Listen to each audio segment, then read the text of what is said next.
Everybody, good morning, good morning, good morning. It is Monday, March 6th, just after 6 a.m. And man, we're watching paint dry all night long. It is a very slow night overnight with the futures. Nasdaq, Russell, SPX, the Dow, everything's hovering right around the 20-day moving average. And again, being that we are trying to be conservative, expecting that we're not going to start getting any kind of movement until Powell, which is at 10 o'clock tomorrow morning. Today is going to be a pretty strong blah kind of day. We did end the week very overbought on our shorter time frames and even our medium time frames due to it having been very flat overnight. I like these safe edges of 4090 up above and 4001 below, being that a possible 1% move down would be 4,005, but there's nothing out there today. Everything's going to be waiting on Powell, so we should have a very slow day today. Again, here, just looking at the SPX for a 10-day move, you've got that gap that needs to be filled, 4079, and absolutely expect that it will be filled. 100% expecting that this is going to get filled. Closing up in this area, completely different story. But again, having that gap that we've got down there below from Thursday, Friday, right around the 50-day moving average, right down at that 3980 ping pong area, very, very much expecting that we are going to be filling that this week as well, which is why I am throwing out the view of a very wide time frame so that everybody can remember where we came from so you know where we're going.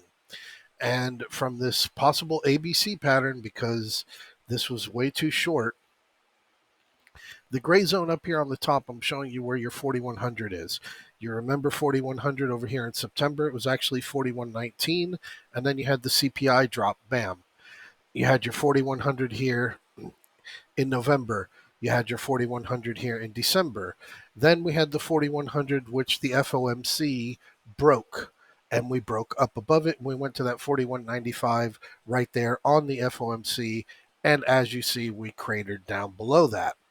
Down here below, going all the way back to the August, beginning of September, you've got your lows right there at that 3930 area. 3930, 3920 supporting, 3930, 3920 supporting. That was one of the main reasons why we were looking for that to be the downside last month. Held it, 3926, so right in that area. So we're in this, area that is going to be pretty, get used to it, get ready until we break above or below one of those areas, 4100, 3920.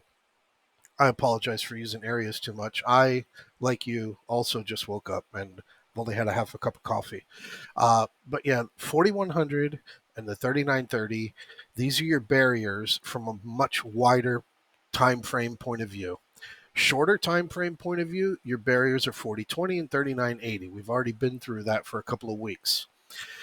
The downside, the possible downside, like I say, the possible, what is starting to point to downside is looking down here around this 3730, 3815 area, which would break you down into the bear market zone below 3855. So would also take you red on the year. So again, I can't go out there and start table pounding about it, but I am definitely in the position where I very much like this for the trade of the week. We're only seeing $1.40 credit as of right now. So again, expecting that we are going to get a pop to fill this gap at 4080, I think you can get a better credit. That's why I put the asterisks here. And same thing like we were talking about last week, waiting for a dip, waiting for a dip. I think you can get a better credit on this as the week progresses, as we can get up to that 4080, even if it is just for a few seconds from Jerome Powell tomorrow. So for today, or sorry, this is looking at a PDT for all the people that have the pattern day trade problem. You can play the 4100 45s for tomorrow, and you're getting an 85-cent credit as of today.